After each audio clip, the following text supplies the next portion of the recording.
y'all, it's Maddie from the Itty Bitty Homestead Committee, and today we are going to talk about what we look for in a breeding doe for our program. So let's hop into it. When we look at the individual rabbit, what we want to see is a fast-growing doe that easily keeps condition.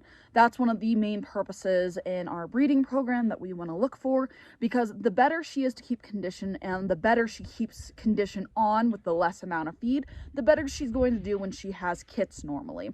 When we look beyond that though, when we look at her hindquarters, we want a nice roundness, both down here in a U position and up here through the loin. So on this area right here, we want to see a U and not a V. A V means that she is pinched in that hindquarter and she might have trouble delivering.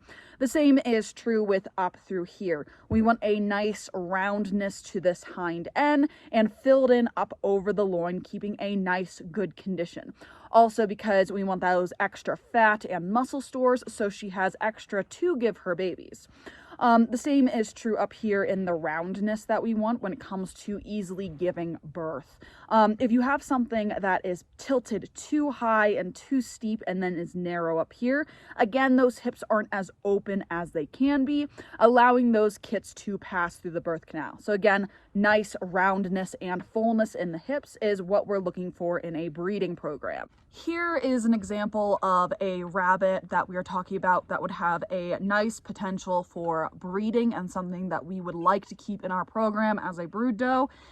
As you can see, we have a nice U-shaped, no pinching here, and for the most part we have that nice smooth roundness up here on the loin. I'd like to have a little more filling in here, but this one is nearly perfect. Again, the more smooth we have over the hips and on the roundness back here, the more likely and the better they are going to do in birth and nursing a litter, because they have the extra stores of muscle and energy up here to feed their kit.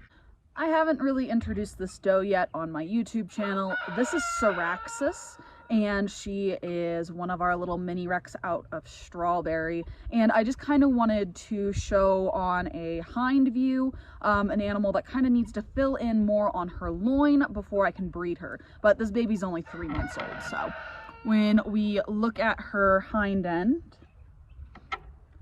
you can see she kind of has these little hip dips and a little bit of muscling that still needs to go in. So if you have an adult animal that looks like this, we'd want to fill in a little bit.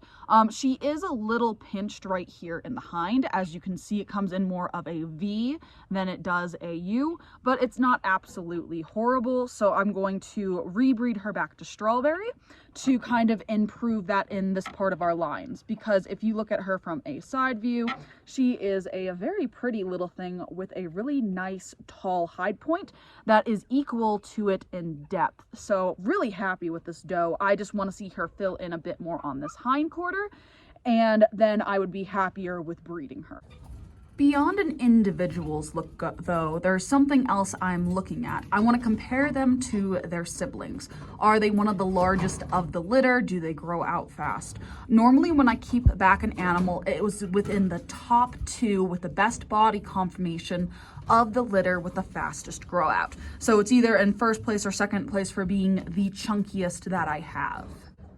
And then also, I want to compare my keepers to the mother. If they have a great mother, one who produces a lot of milk, does really well with her kits, and then also has a very low attrition rate, that is what I want to keep in my lines. I want a doe that will continue on being a great mother with large litters. So I wouldn't necessarily choose to keep an animal from a mother who is having very small litters, not producing a lot of milk, and just keeps having issues within a pregnancy. I personally will end a line over that instead of continuing to perpetuate it. So that's how we personally choose the does that we keep in our program to continue our lines on. I would love to hear from my fellow breeders what they think is important when it comes to keeping a doe and using her to breed within their lines. But that's all I have for you today, and thank you all so much for getting this far into the video, and I'll see y'all in the next one. Bye.